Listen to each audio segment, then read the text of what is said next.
I want to welcome you all to the regular sponsorship workshop here at the Pompano Beach group of Alcoholics Anonymous. My name is Jim and I'm an alcoholic. Everybody, glad you're here. Today we're going to be taking a look at how to teach the 11th step.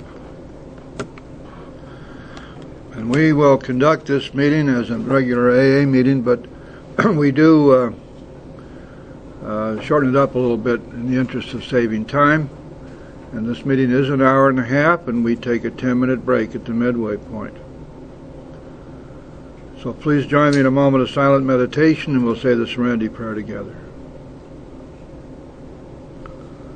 Thank you, Serenity Prayer. God, grant me the serenity to accept the things I cannot change, courage to change the things I can, and the wisdom to know the difference. Amen.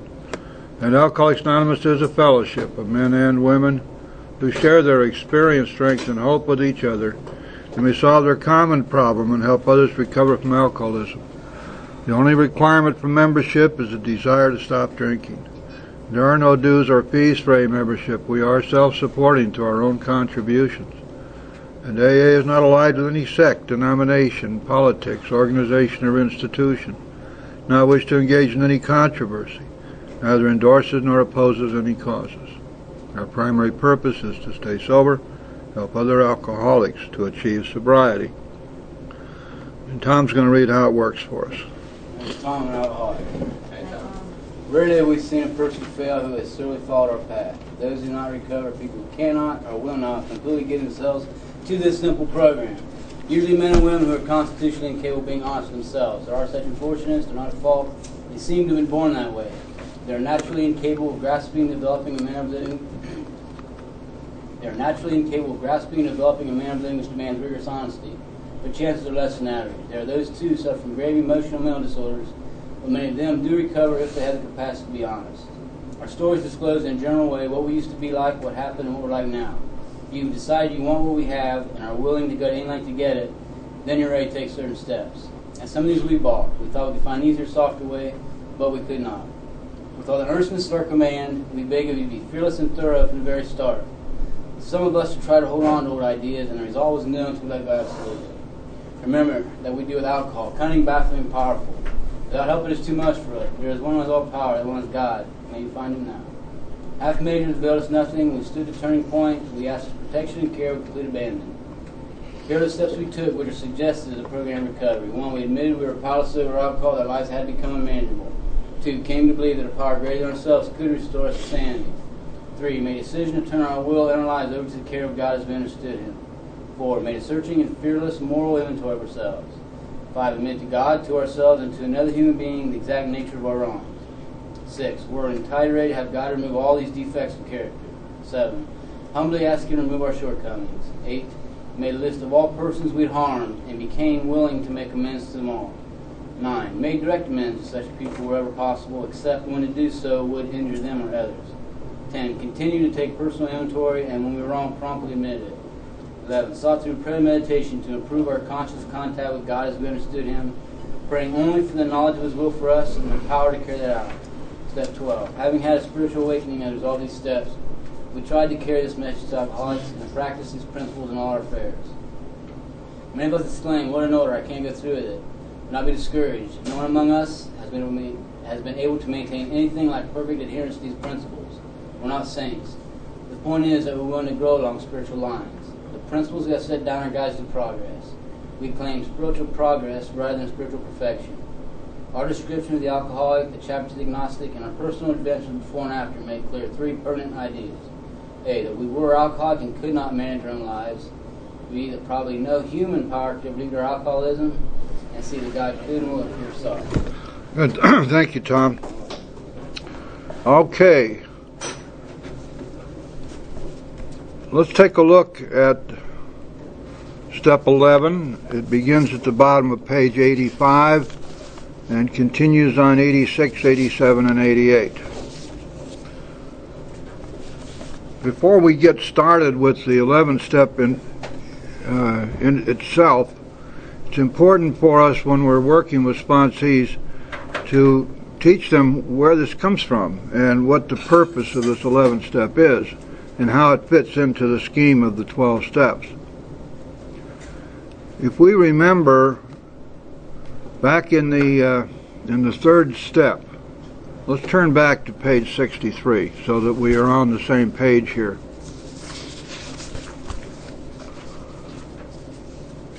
In the third step, the discussion of the third step, we have at the top of page 63 a paragraph which tells us where we are going. It is, in effect, a first statement of the promises which we find later in the after the 9th step. They're different language, but the same promises.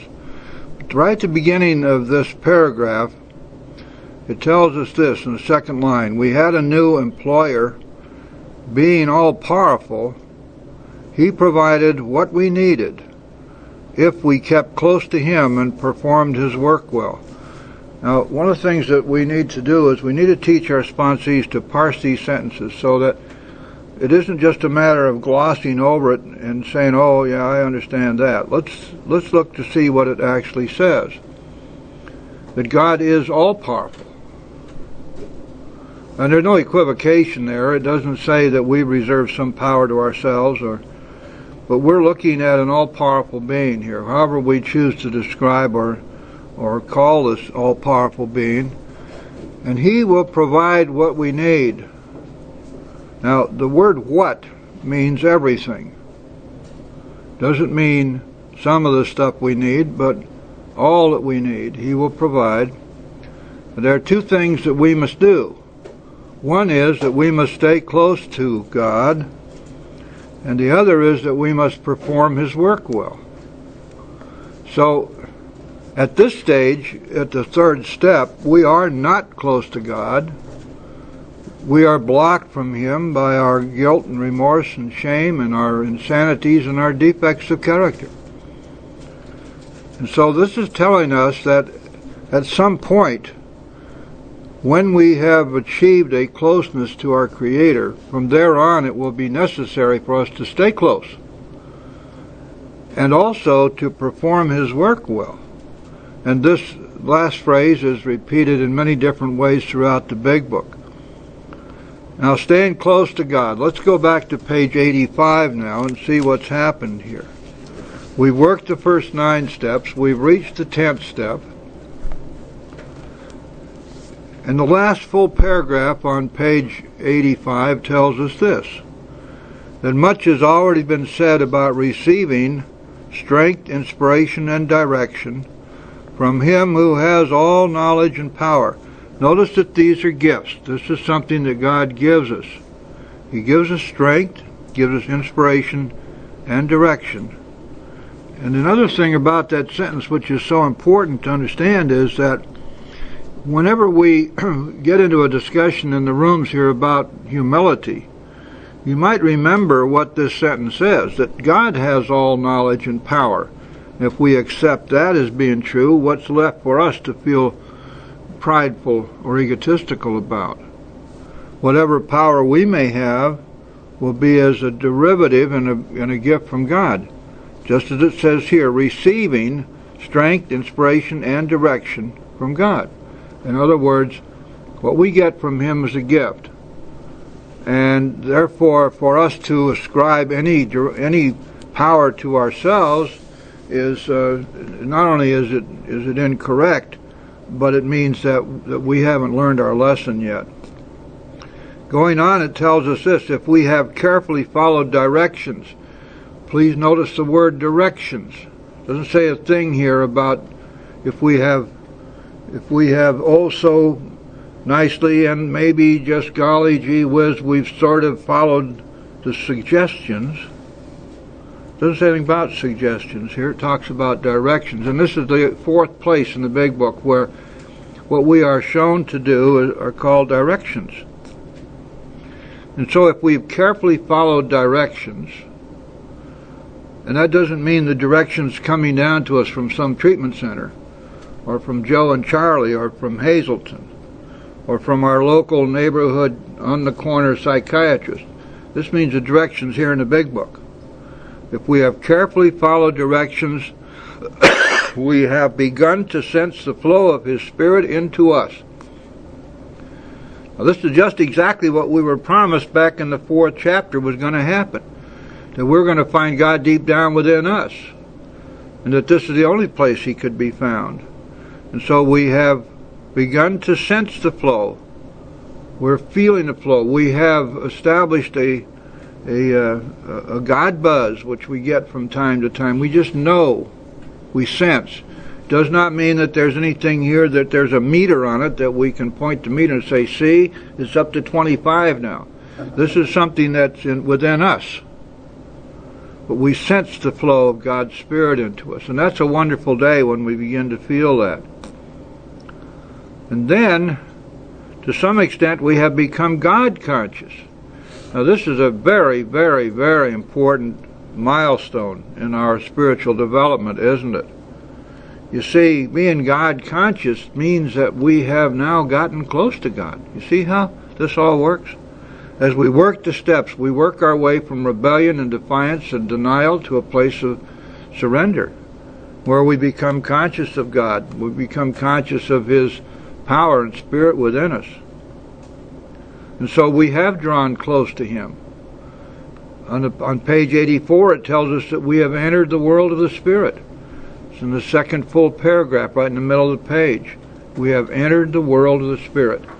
So you can see that when we started with this whole thing back in the 3rd step, what we were being told is, you're going to have to get close to God, but then it's going to be necessary to stay close to Him and to perform His work well. And if you do so, then God will give you everything you need.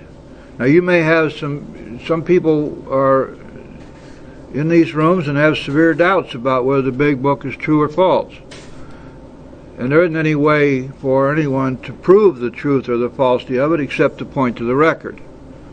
With millions of people who have recovered, one would have to say there's got to be something to this. And I've been asking people for all the time I've been around, show me a lie in the big book, and nobody's been able to do it yet. There may be some in there, but I haven't found them. And so we've become God conscious. We have become conscious of the God within. This is not something that will be displayed in bright lights and neon. It's not something that we can look at in widescreen Technicolor, stereo, and Dolby. It's within us. It's a sense. It's a feeling. It's a knowledge that this has happened. And furthermore, to even illustrate further how close we've drawn to God, we have begun to develop this vital sixth sense, which means that now, because we have been freed from the things which block us from God, the defects, the insanities, and the guilts, we are now in a place where we can be inspired by Him, where we can be conscious of intuitive thoughts which we will receive. And it tells us this in the 11th step, that this is what's going to happen. So now we're at this threshold, aren't we, where we have been, as a result of working the steps, we have automatically been granted release from those things in ourselves which block us from God, and we have been granted the inflow of His Spirit into us, and we have become God conscious, and we've been granted a sixth sense, a tie-in, some kind of a connection with God. So when we read that little sentence in the 3rd step, it becomes clear now what we must do, doesn't it? That once we have achieved this nearness, this closeness to God, now we must maintain it. We must stay close to Him. And we must perform His work well. Now the tools which were given to do these things are right here in the 10th, 11th, and 12th steps. Let's go back to the basics again. We are powerless over alcohol. This means that we can't not drink. It means that we, on our own unaided will, cannot stop drinking.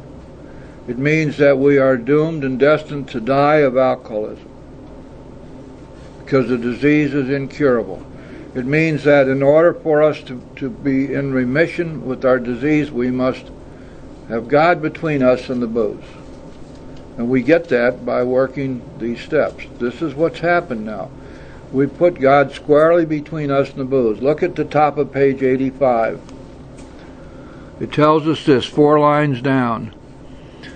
That's the miracle of it. We're not fighting it, neither are we avoiding temptation. We feel as though we've been placed in a position of neutrality, safe and protected. We have not even sworn off. There's nowhere in the big book tells us don't drink, you know. Not one word that says don't drink. Nowhere does it indicate to us that if we didn't drink today, it was a good day. Nowhere does it indicate to us that the sole purpose of working these steps is to not drink. Quite the contrary, it tells us the purpose of working these steps is to fit ourselves to be of maximum service to God and the people about us. That's our mission, that's our purpose here. So we've not even sworn off. Instead, the problem has been removed and it doesn't exist for us, it's gone. And that tells us the way we're going to be as long as we stay in fit spiritual condition. So in the 10th step, and the 11th step, and the 12th step, we have the tools we need to stay spiritually fit, to stay close to God, and perform His work well. That means then that in the 10th, 11th, and 12th steps, we're looking at those steps which we will use for the rest of our lives to stay close to God and perform His work well, knowing that if we do so, He will give us everything we need. And as our dear friend whose story appeared in the back of the book said, I get everything I need in AA, everything I need I get. And when I get what I need, I find it was just what I wanted all along. Which turns out to be the truth. Right, Peach? You know that. Okay. So now that's a little bit of the background. What are we doing here? All right, the 11th step. Sought through prayer and meditation to what? To improve our conscious contact, which of course means that we have now achieved conscious contact with God, haven't we? Which means that we have now drawn close to Him. To improve our conscious contact with God. Praying only for knowledge of His will for us and the power to carry that out. We have, in the 3rd step, dedicated our lives and our will to Him. And as we have progressed through the steps, we've come to a place of surrender. And now part of our major purpose here is to stay in a state of surrender. The 3rd step prayer has been answered for us. We've been released from the bondage of self. We've had our difficulties removed by God, and therefore we are now examples of His power working in our lives so we can be helpful to other people. So in the 3rd step, in the 10th step, we're going to watch as we go through each day for the things which will come up, these 4 cardinal defects, resentment, dishonesty, selfishness, and fear, because we cannot abide having them in our lives. They block us from God. Go back to the basics again. When we're blocked from God, we're vulnerable to drink. Alcohol is sitting there waiting for us to lose our protection. If we're in God's pocket and we stay there, alcohol can't touch us. And we know that we will never drink again so long as we stay there. Well, now, we must stay close to God and perform His work well. The 10th step teaches us that we will be alienated from God. We will be denied the sunlight of the Spirit if we allow these defects to crop up and don't do something about them. So as we go through the day, we see to it that we use the tools we've been taught. Inventory, admission, submission. That's the 4th, 5th, and 7th steps. And amends, if we need to make amends, the 9th step. We're going to use these tools as we go through the day, and we're going to follow the admonition of the 4th step, which told us that when we get into a real jam, what we do is we turn our thoughts to somebody we can help, that this takes us out of ourselves. And so in the 10th step, we're going to do the same thing. We're going to turn our thoughts resolutely to someone we can help. These are the tools we've already been taught to use. We know that they work because they worked for us as we went through the first 9 steps.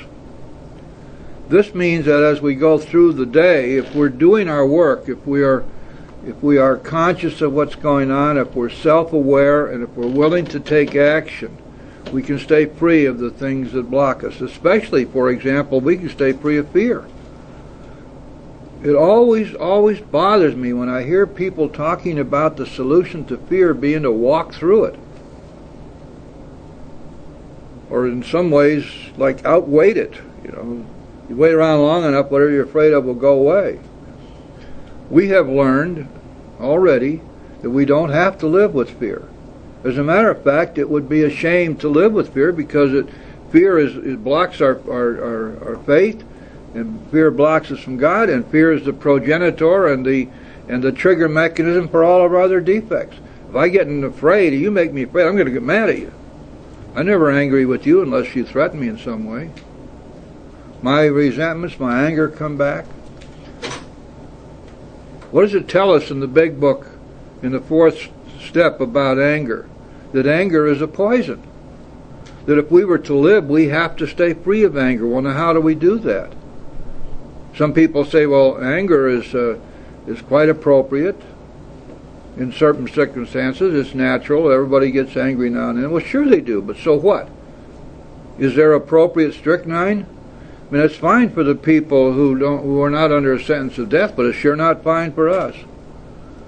So what happens as we work the 10th step is that we stay free of the things which block us from God during the day.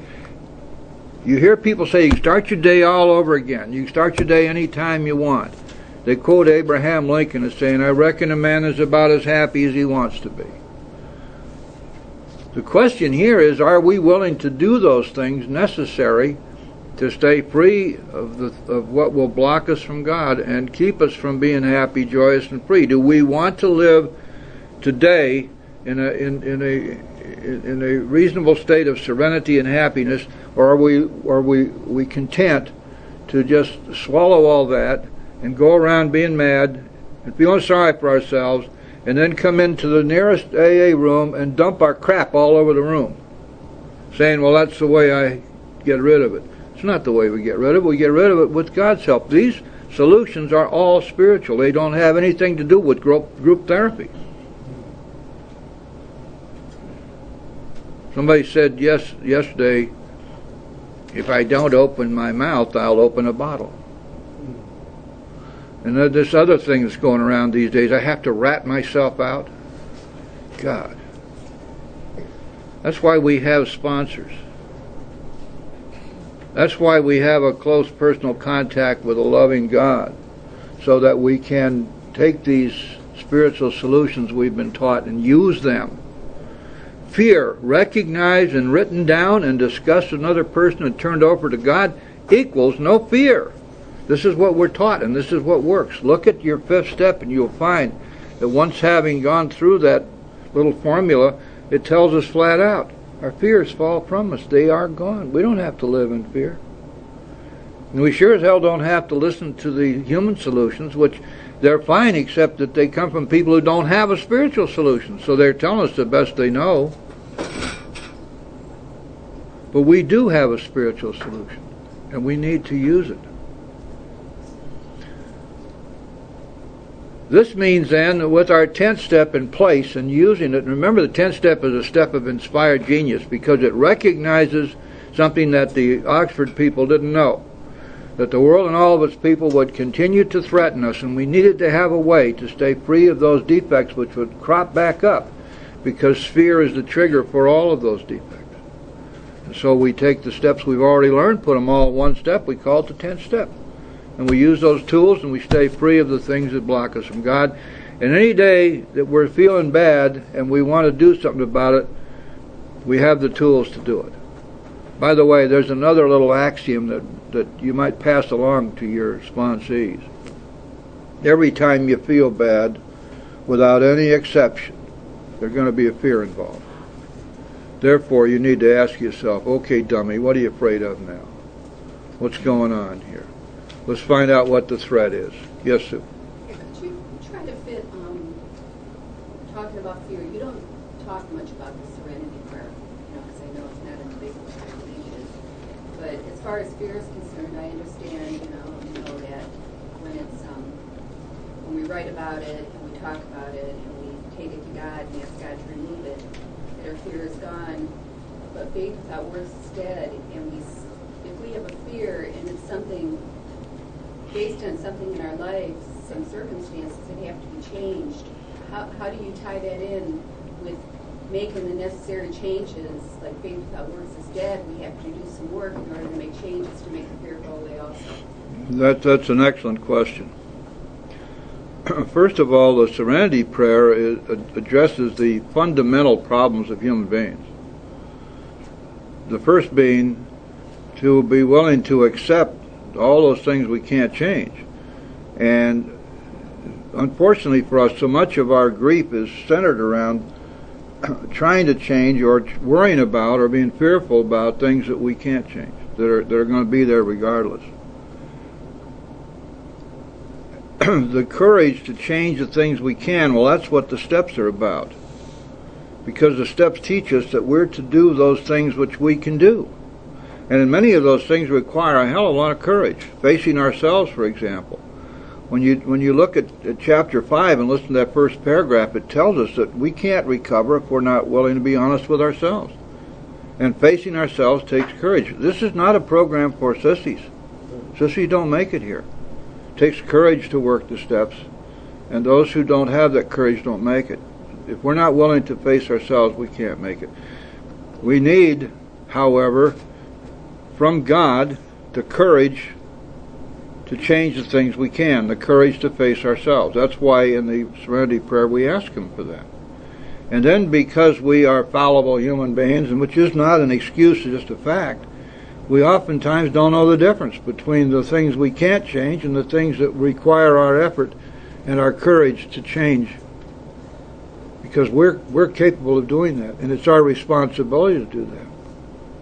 And so we ask God for the wisdom to know the difference between those two things.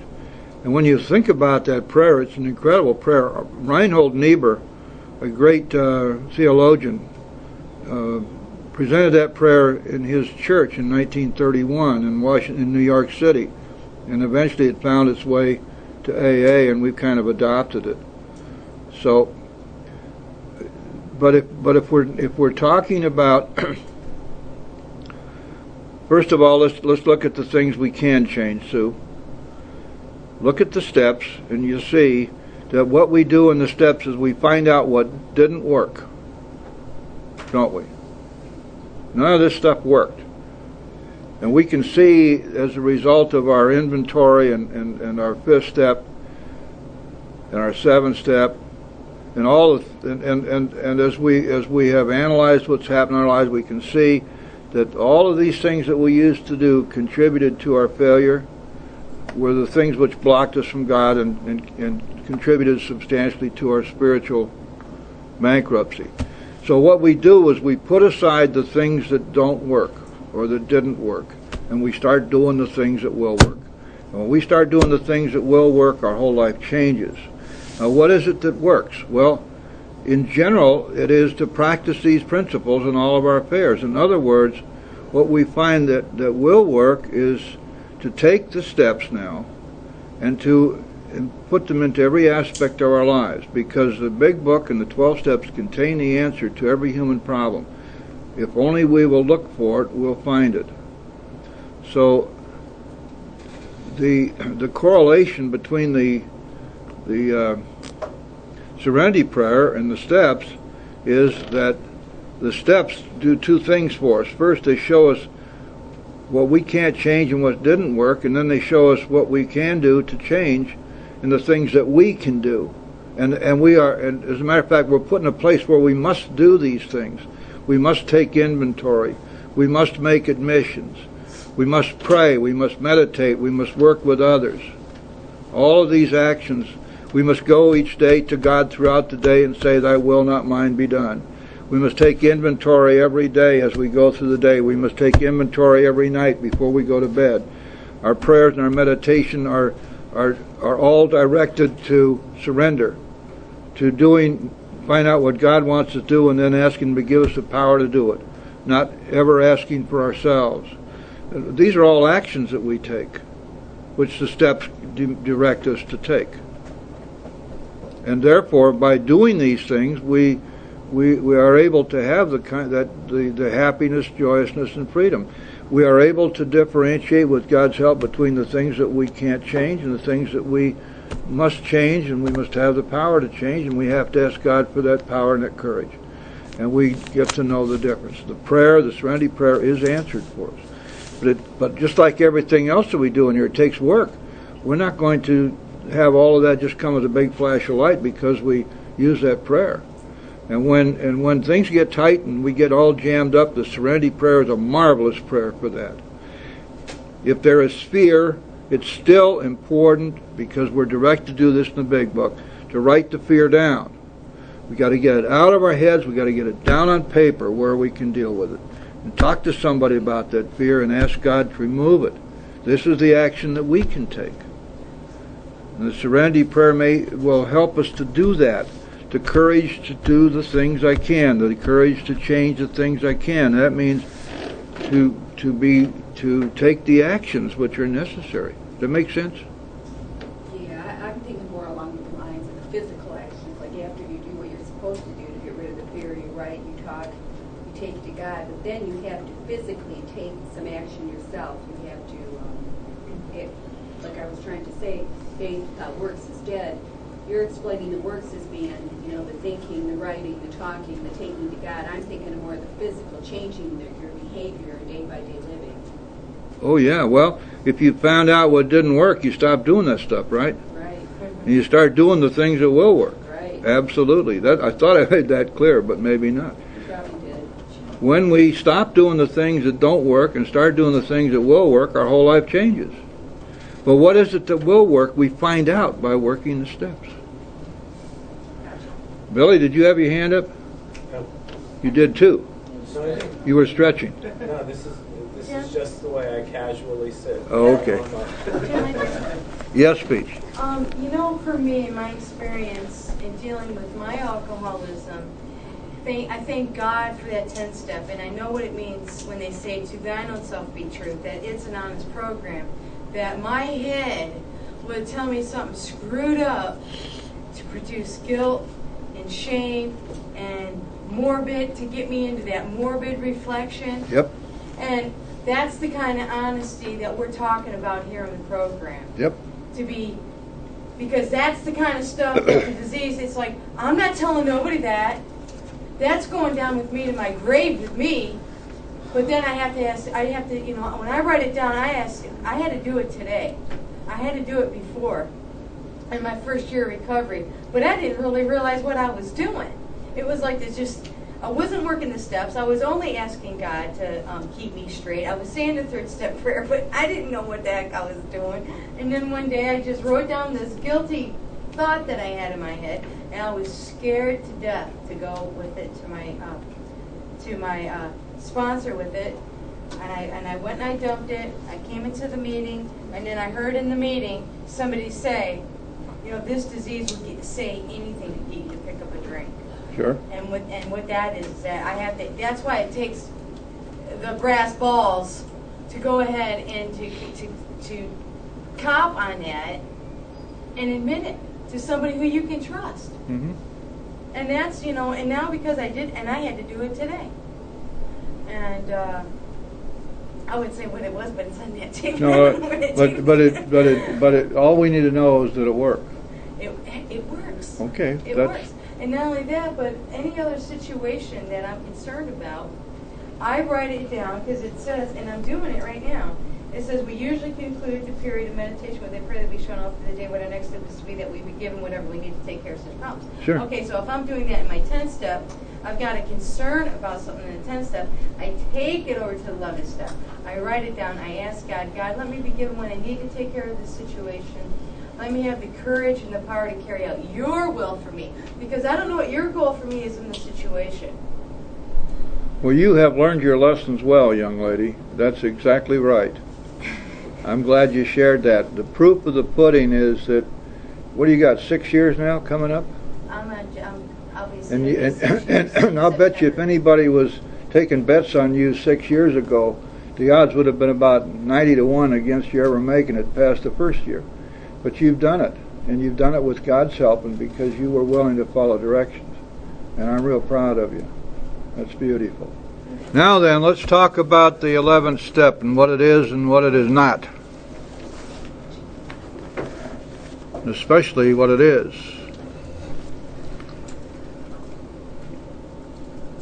The 11th step is broken down into 3 parts. Not 2 parts, but 3 parts. The first part of the 11th step is an inventory, which we take every night. And we'll get into that in a few moments. The second part is prayer, and the third part is meditation. And these 3 elements, meditation, inventory, and prayer, are the triumvirate. They are the 3 legs of the 3-legged stool. Bill made one of the few terrifically cogent comments we find in this book about that. Here's what he said. There is a direct linkage among self-examination, which is inventory, meditation, and prayer. Taken separately, these practices can bring much relief and benefit. But when they are logically related and interwoven, the result is an unshakable foundation for life. As we have seen, self-searching is the means by which we bring new vision, action, and grace to bear upon the dark and negative side of our natures. It is a step in the development of that kind of humility that makes it possible for us to receive God's help. And by the way, that refers to what we learned in the 5th step, that we do not learn enough of honesty, humility, and fearlessness until we tell someone else all our life story. Humility is not a function of the 7th step. Honesty is not a function of the 1st step, in spite of all those lists that you see. Humility and honesty are products of the 5th step. And that's what it's saying here, that we do not develop that kind of humility that makes it possible to receive God's help until we have gone through a whole process of self-searching. Now we see why the Big Book tells us that self-honesty is the key. Without self-honesty, we don't recover. Every time we hear chapter 5 being read, we got to listen to that first paragraph. It's telling us the truth. And when we talk about this being an honest program, that's just a catchphrase. The program of the 12 steps requires that we be honest with ourselves. And nowhere is it required that we have cash register honesty. Not in the sense of the 12 steps. In the sense of breaking our own rules of morals and ethics, of course it has a place. But that's right and wrong. And we know right from wrong, most of us, in almost every case. So we don't cheat people, we don't steal from people. To do so places us in jeopardy because we are violating our own codes of morals and ethics.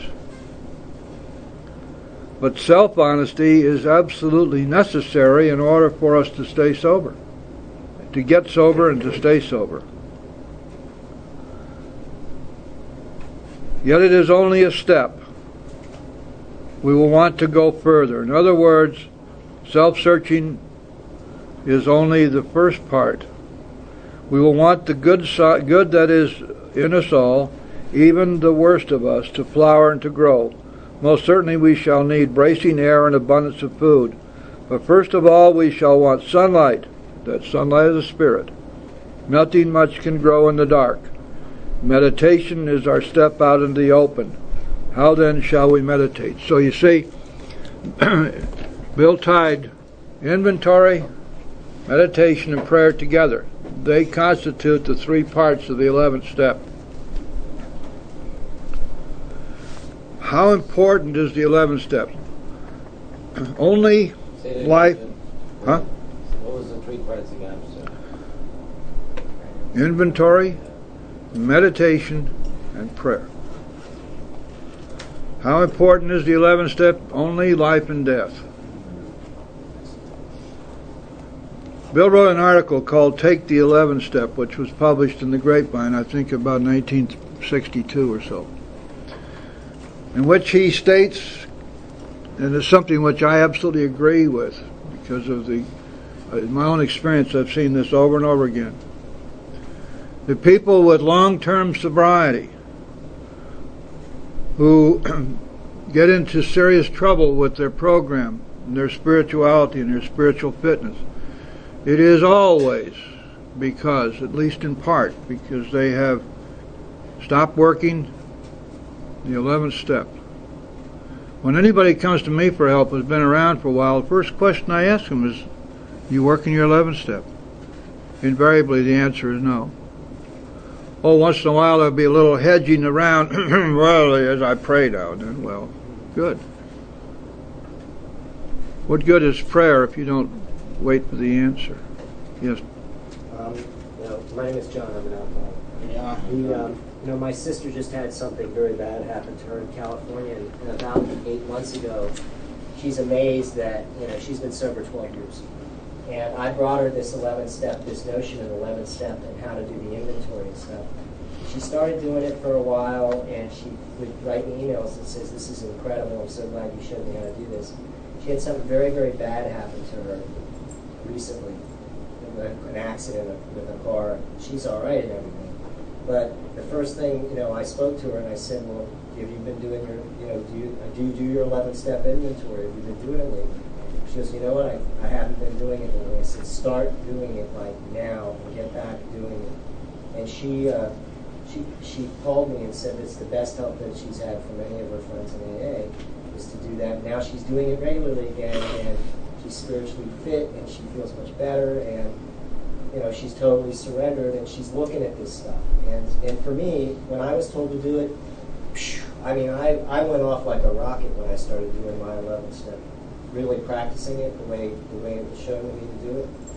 And I do it still to this day. I have not missed a day, and I've got 887 days sober. And the reason I know that is because I do that 11th step inventory.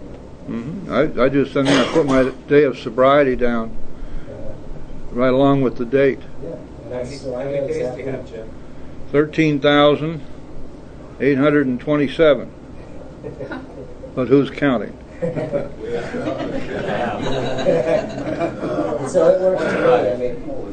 I've had nothing but great experience, and I've had sponsees that have been struggling and having a difficult time. They get to this point, and I really show them how to do it, and they actually do what I tell them to do, and their recovery changes 360 degrees. Right. Well, why am I not surprised? I see that happen constantly. One of the great benefits of this workshop is that most of the people who stick it out and come regularly to it, I've become pretty well convinced that the 11th step is critical, that keeping a journal and answering those questions is critical. And prayer and meditation is the foundation of our conscious contact with God and the growth. You've got to remember that spirituality and spiritual fitness is not something which is the top of a mountain. We've reached a plateau, and now, by George, I think we've got it. It doesn't work that way.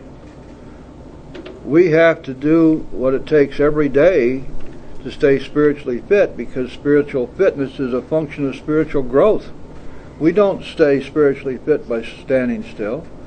Think of it as an escalator which is coming down, and you're carrying a 50-pound pack, and you got to get up here, and you got to walk up that down escalator. And so that means you got to be walking faster than the escalator is coming down. You stand still, you're right back to the bottom again. And this is the way that we each have to do it. The Big Book says that we're undisciplined, and we have to let God discipline us this way. And it requires an act of will. It requires of us that we make ourselves do it at first. And as John is just telling us, shared with us, once we get so we're doing it for a while, Peach knows this too, and Sue, a lot of you people know it, you wouldn't be without it. because everything changes so beautifully. Matter of fact, a lot of times, if you're doing a lot of sponsorship and people come to you who've been around for quite a while and they've had a little slip, they'll come and say, "What should I do?" I talked to X, Y, and Z, and A, B, and C, and all 6 of them said I had to go back to first step. And I usually say to them, "That's nonsense. Start working your 10th, 11th, and 12th steps again. You'll straighten right out." And almost always they do. I'm not talking about somebody who was here for 3 months and then relapsed. But people who have been around long enough that there's no doubt they took the first step and the second step, probably the third step. And now they're being told they're going to have to go back and do this all again and do another 4th step, another 5th step. Well, if we do a 10th and 11th step and we do it every day, we never have to do another 4th step. We never have to do another 5th step because nothing ever gets ahead of us. What are you going to do? Sit down and write stuff out that you've already taken care of? That would be silly. So one of the things that we're going to do now as we work our 11th step is we're going to follow the principle, and it is a principle, that we must get everything that's going on with us out of our heads and get it down on paper. Remember in the 4th step we learned that an inventory is a written list. Why would you try to take inventory in your head? Why would you do that any more than you would try to take inventory of your shoe store or your ribbons store or anything else where you had to count inventory? You wouldn't do that. You'd know that half of it's going to fall through the cracks somewhere. So we write it down. The other thing about writing it down is this. When we have things going on in our minds are so convoluted and so complex that there are all kinds of thoughts in collision with each other. And we don't get any resolution of this stuff. But the moment that we write it down, we make it real. Now it's on paper. We've gotten it out of our heads and down on paper. And now we can handle it. It's no longer a part of the mishmash up here. It's down here in black and white. Now we can deal with it. Yes, Peach. It tells us in the 11th step, it works if we have the proper attitude toward it. Yes. Big key right there to applying ourselves with the willingness to do this. And I'm new at trying to help people with this. I just know that what you taught me, you told me if I do my part, God does his part. But somebody, which I was concerned, someone who does not have the right attitude to work at this rightly, I'm wondering, does that have something to do with the first step? If this person was grounded in the first step, because it says to carry this message, it must have depth and weight to hold these people, which can interest them and hold them. Yeah. So, that's the message, though, not the first step. So I was wondering if the attitude isn't right, is it that there's a reservation? Is it that, how do we work on this as far as that goes? What is the promise? That our whole attitude and outlook upon life will change. Okay. Yeah. Okay? The light dawns. Okay. Now then, at the bottom of page 85, it tells us that step 11 suggests prayer and meditation. We shouldn't be shy on this matter of prayer. Better men than we are using it constantly. It works if we have the proper attitude and work at it. It would be easy to be vague about this matter, yet we believe we make some definite and valuable suggestions. Now then, this next paragraph is one which is either misunderstood or ignored a good part of the time. So now let's see what we're really looking at here. This next paragraph on page 86 is the 11-step inventory. It consists of 10 questions which need to be answered every night in writing. Now I know it doesn't say to write. One of the advantages of doing this work properly is that we look up any words we don't understand. The word inventory is defined as a written list. We're going to review our day. Review is just another way of saying inventory our day. Now you may think that this is going a little bit far and it's not necessary to do this, and there are some who feel that way. I have to tell you that they don't have anywhere near the kind of serenity and happiness they ought to have, because they're dealing with stuff here that they never really resolve. But when we get it down on paper, we will do what's necessary to resolve it. There are then 10 questions, and the first 4 questions deal with the cardinal defects: selfishness, resentment, dishonesty, and fear. Look back on page 84 again. Let's just make sure we're all on the same page here. Down on page 84, the middle paragraph, right in the middle of that paragraph, we find the 10th step. Continue to watch for selfishness, dishonesty, resentment, and fear. Those 4 things.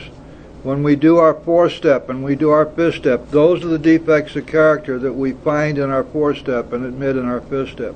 There may be all kinds of other stuff that we don't like about ourselves, quirks of character and so forth, but those 4 are the 4 defects which the 4th step is designed specifically to uncover. Notice that here in the 11th step, we're dealing with highly spiritual matters, and yet not once does this big book mention anything about sin, 7, deadly, or any other kind of sin. Because this is not a religion, and we don't deal with sin here. If you want to use that, and because your religious beliefs demand it, that's fine. That's not AA. What we deal with are these defects of character, which are in fact the result of fear operating on our natural God-given instincts for sex, security, and society.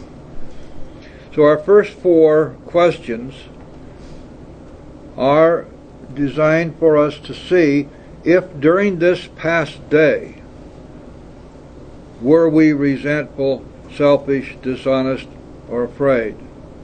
Now, a good practice, if we answer yes, I was resentful, we need to write down what the circumstances were. Whom did we resent, and what did they do that harmed us? That's the 4th step, translated into the 11th step. See how that works? Everything we've learned, all the tools that we've been taught, are now back right here for us to use. Also, keep in mind that what we're doing here is looking back during the day. Did I have a resentment crop up that I didn't deal with? I'm going to check up on myself here to see if my staying self-aware is actually working. Yes, Sue? Yeah, it may sound kind of silly, but if we already took care of it during the day in our 10th step, we don't have to redo it again in the 11th step. Of course not. We can say yes, but I took care of it in the 10th step.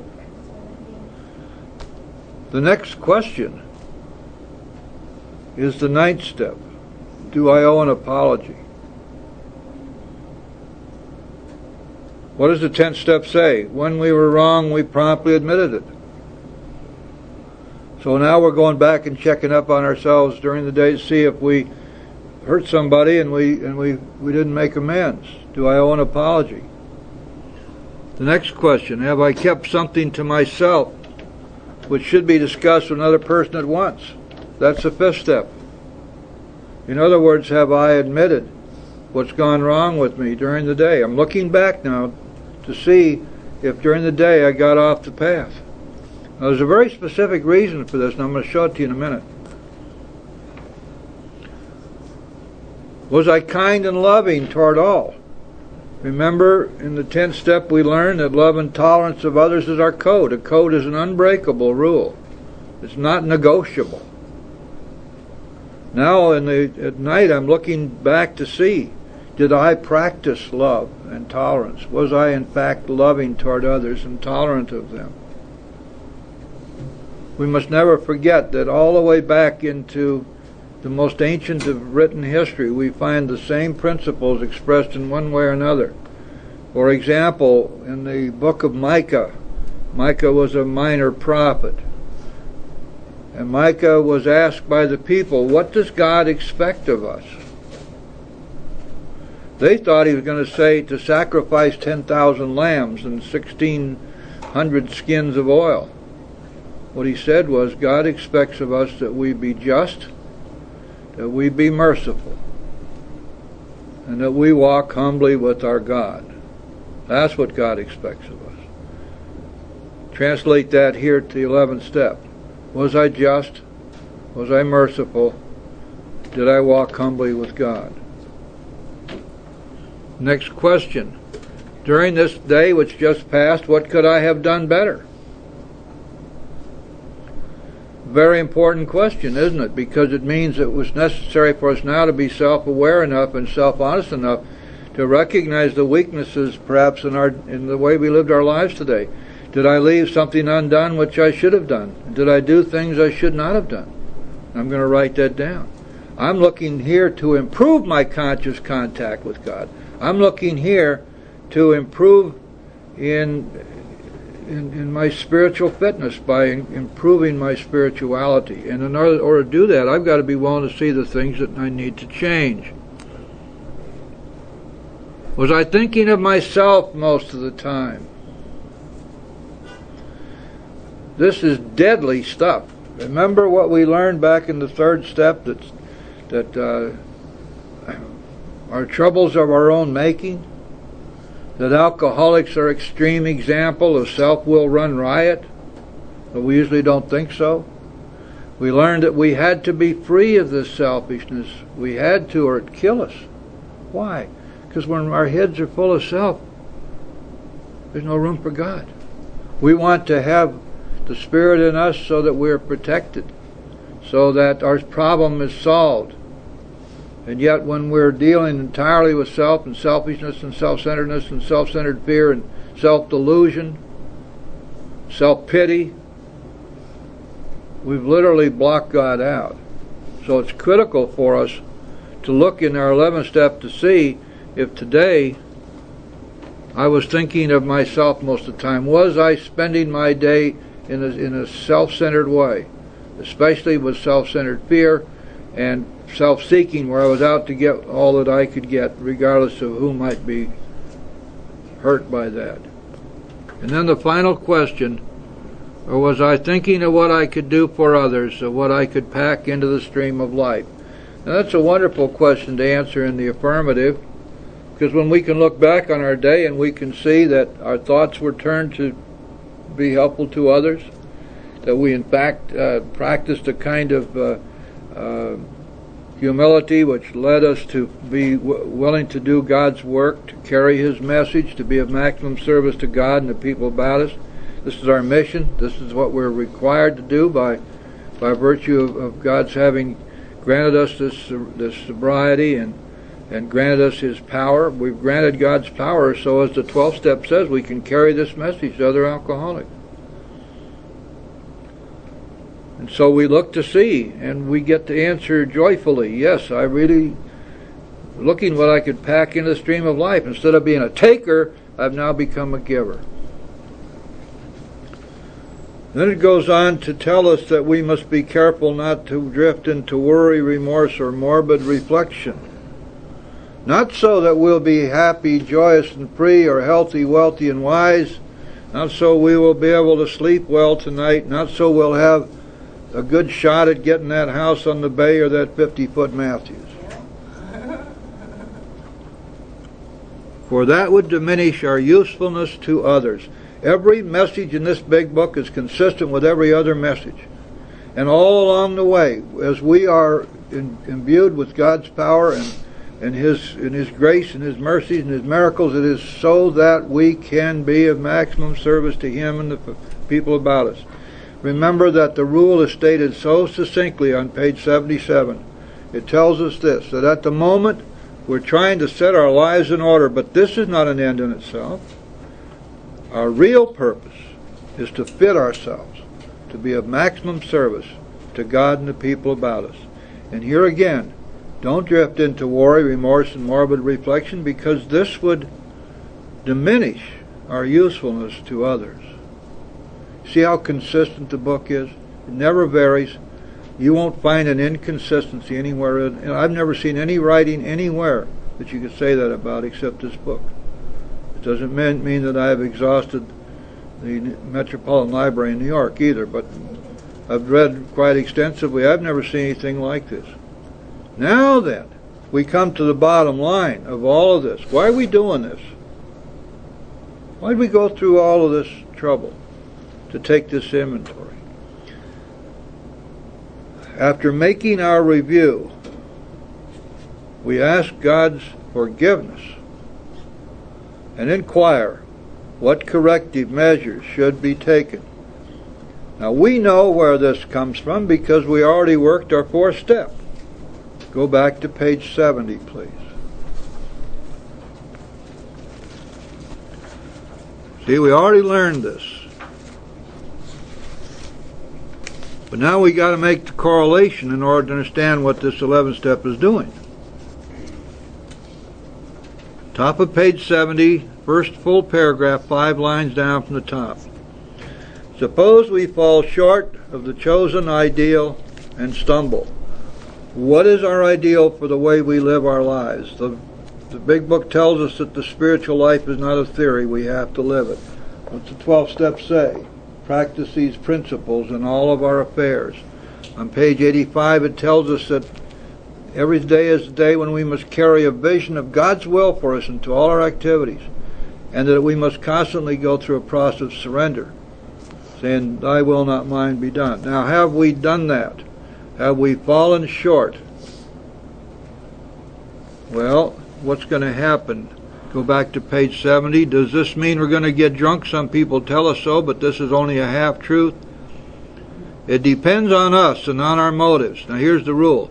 If we are sorry for what we have done and have the honest desire to let God take us to better things, we believe we will be forgiven and will have learned our lesson.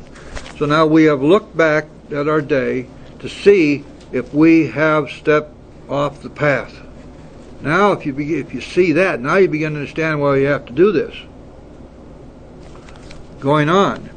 If we are not sorry and our conduct continues to harm others, we're quite sure to drink. We're not theorizing. These are facts out of our experience. And people who don't do this are in grave danger of drinking. This is one of the reasons that we immediately get them back on their 11th step. So after making our review, we ask God's forgiveness and show our willingness to be taken on to better things by inquiring what corrective measures should be taken. You see how this all works together? Everything in this big book, everything in the steps fits together just like a fine Swiss watch. There isn't any wasted space. Everything is very compact, very dense. This is the only place in the big book where we are instructed, directed to ask forgiveness. Why would we go past that? Why would we try to say this doesn't have anything to do with the 11th step? And a lot of people say that. It's just something kind of nice to look over maybe once in a while, see how you're doing. This inventory has a very specific purpose. We need to constantly check ourselves to see if we're staying on the path. And when we get off, we seek God's help and we ask Him to help us do better tomorrow. And we demonstrate the fact that we're sorry for what we've done, our regret. And when we do this, what happens is that we retain our humility, without which we don't have a prayer. We have learned once again, and we repeat this lesson every day, being self-honest. Dealing with ourselves and our lives in a strictly honest way. Not indulging ever in self-delusion, ever again. One of the things that happens here is that we put aside all the excuses for our crapped out behavior that everybody with the spiritual, with the human solution keeps feeding us. What difference does it make if you had a dysfunctional family? What's that got to do with the bad choices you've been making? What's that got to do with the fact that there is a solution which does not have anything whatsoever to do with your family? has only to do with you and your relationship with God. What does a dysfunctional family have to do with the fact that we're spiritually bankrupt when we get here? What's it got to do with the fact that once the spiritual malady is overcome, we will straighten out mentally and physically? Another great promise in the Big Book. It's interesting, supposedly, but it's a so what? Because you see, what's happening here is that people with human solutions have got it all figured out, that if we just find out why we drank, we'll quit drinking. And yet self-knowledge never got anybody sober. Look at what happened to Roland H. Roland went over to Europe and spent a year with Dr. Jung, one of the foremost psychiatrists, one of the leaders of the new psychiatric movements, he and Freud and Adler. And Jung spent a year tearing Roland Hazard apart, piece by piece, so that his entire psyche lay on the floor, disassembled. And now he helped him put it back together into this new man. And Roland had all this knowledge about exactly what was going on with him, and why this and why that and why this and why that, and what had happened to him here and what happened to him there, and why he felt the way he did. And obviously these were the answers to why he drank. And when he came back from Europe and he came back to the United States, he was sure he'd never drink again because he had all this knowledge about himself. Within a few weeks he was drunk again. And he went back to see Dr. Jung. He went back to Europe and he said, I don't understand. I went through all of this and in a few weeks I was drunk again. And Dr. Jung said, well, I guess I'm going to have to admit to you that you're one of those chronic alcoholics for which we can do nothing. In absence of complete psychic change, absent a spiritual awakening of some kind, you are doomed to death. I cannot help you. We find this again, it's expressed most clearly in chapter 3, the stories of Jim and Fred. Reread those. In both cases, Jim and Fred had great knowledge about themselves. And Fred even went so far as to declare that now that I know all this stuff, and now I know what's the matter with me, and I'll never drink again.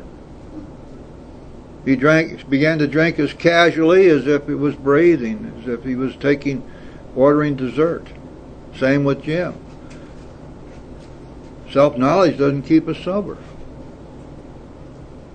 And all of the stuff that we're taught that has something to do with psychological principles is wonderful stuff. I'm sure it's quite scientific, and it probably works very well for people who are not under a sentence of death, whose minds are not controlled by a disease which lies to them constantly, who have not had a history of escaping from their fears by the use of alcohol or drugs. Those other people may do quite well on it. The fact is that we don't. We don't do any better on that than we do on religion. And that's another very interesting fact, because it would seem that somehow or another, if we're practicing a spiritual program, anybody who had strong religious convictions would just simply stay sober. Doesn't work that way. These are spiritual principles. These are God's spiritual principles. There's no doubt about that. But nowhere here does it say, thou shalt not. It says, thou shalt. See what's happened? These great spiritual principles have been restated as steps of action. And nowhere do we find these in any literature anywhere prior to 1938. They're steps of action, which means that if we take the action, we incorporate these great spiritual principles into our very being. They become a part of us. They become the way we live our lives. And when we do that, we nestle very securely in God's arms. And we never drink again so long as we stay there. And no matter what the problems are that may come in life, and they are manifold, and some of them very severe, and a lot of times we don't have any idea how they're going to come out, how we're going to be able to somehow manage to deal with them. But it's so strange, because The moment that we learn the very, very basic lesson, that we do what's in front of us to be done today, we do the next right thing as it presents itself. We do nothing to harm another person. We carry this message wherever we can, and we leave the results up to God. And when we do that, lo and behold, somehow or another, it works out. And we don't have any idea where it's coming from. And yet it's there. And there are many, many people in here who have experienced this over and over and over again. I know I certainly have. Sometimes it's real simple things, and other times it's of enormous importance. But nevertheless, God's promise to give us everything we need if we stay close to Him and perform His work well is an absolute. And it always works that way. Yes, Peach? Thank you, Jim, for bringing that up. I'm really glad that you did. Could you please hand me a 12 and 12, please? One of the things from my experience, basically from the Pompano Beach group, is that, the disease is in the rooms too, as well. And a lot of people go around spreading the disease as well as they do in recovery. But it goes in here and it says, well, we might next ask ourselves, what kinds of harms do people do to another anyway? Okay, to define the word harm in a practical way, we might call it the result of instincts in collision, which cause physical, mental, emotional, or spiritual damage to people. If our tempers are consistently bad, we arouse others in anger. If we lie or cheat, we deprive others not only of their worldly goods, but of their emotional security and peace of mind. We really issue them an invitation to become contemptuous and vengeful. If our sex conduct is selfish, we may excite jealousy, misery, and a strong desire to retaliate in kind. And it says such gross misbehavior is not by any means a full catalog of the harms we do. Other ones are irritability, irresponsible, callous, cold, critical, impatient, humorlessness, lavishing attention upon one member of the family and neglecting others, trying to dominate the whole family in general, ruled by an iron by constant outpouring of minute direction of just how their life should be lived from 1 hour to 1 hour. What happens when we wallow in depression, self-pity oozing from every pore and inflict that upon us?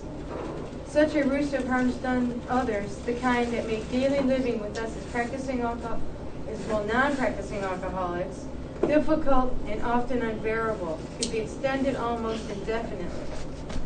When we take such personality traits as these into shop, office, and the society, which Alcoholics Anonymous is a society of our fellows, they can do damage almost as extensive as that we have caused at home.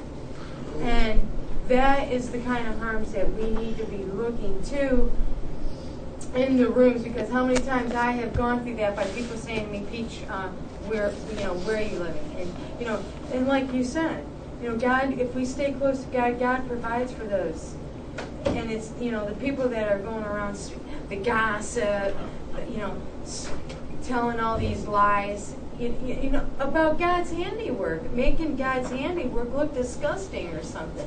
Well, that's right. But one of the most important tasks you have as a sponsor is to see to it that your sponsees understand that, and that you do not condone it in any way, and you don't permit them to do it. If I can't stop a sponsee of mine from doing that kind of stuff, I tell them go fish somewhere. I have nothing more to do with it. Remember, there's only one unforgivable sin in AA, and that's to interfere with the recovery of another person. And the unity of our fellowship is absolutely crucial to our personal recovery. And anything that splits up the unity of the fellowship or the group, which makes people choose sides, which is going on right now, it's inimical not only to the sobriety of the person picked on, but the sobriety of everybody in the group. So there isn't any doubt about these things are serious and they need to be addressed. But most importantly, we need, as sponsors, to carry this message. That ultimately the only way that any of this works out is that one person walking on a spiritual path with another person both growing spiritually together. That's what sponsorship is. Carries this message, and that way we spread the message out. That's why we do this workshop, because out of every workshop a few people emerge who really go out there and carry the message from the big book, the message of the steps. And so it spreads out, and it keeps on spreading. Carry that message. Peach, you've learned it. Now you carry it. Okay, we need to pay the rent here, guys.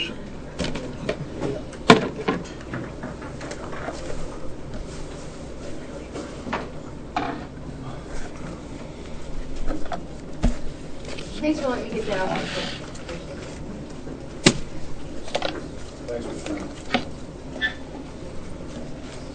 We have any announcements for the good of AA? It's good.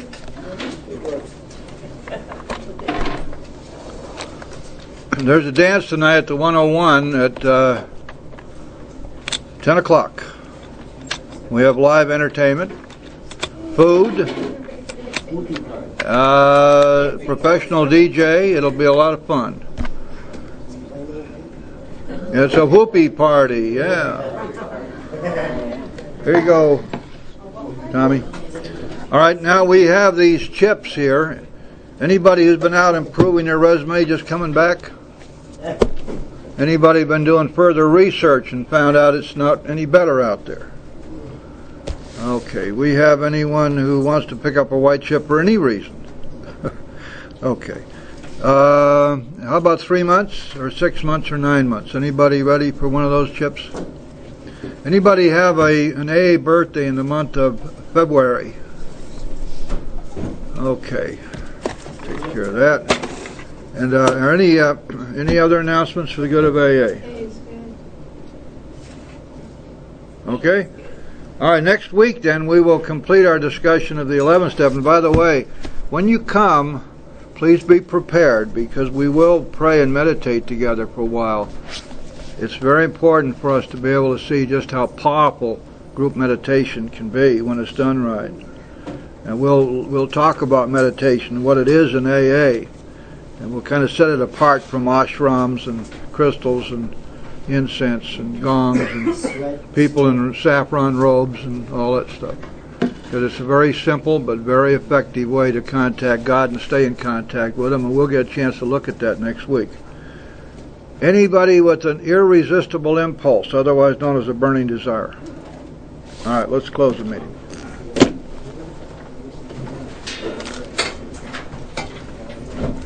Hey, did you know I had a birthday? Huh? Did you know I had a birthday since last time I talked to you? Birthday of what?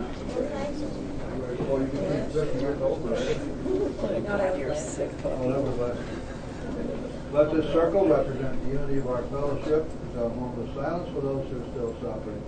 And we'll say the Lord's Prayer.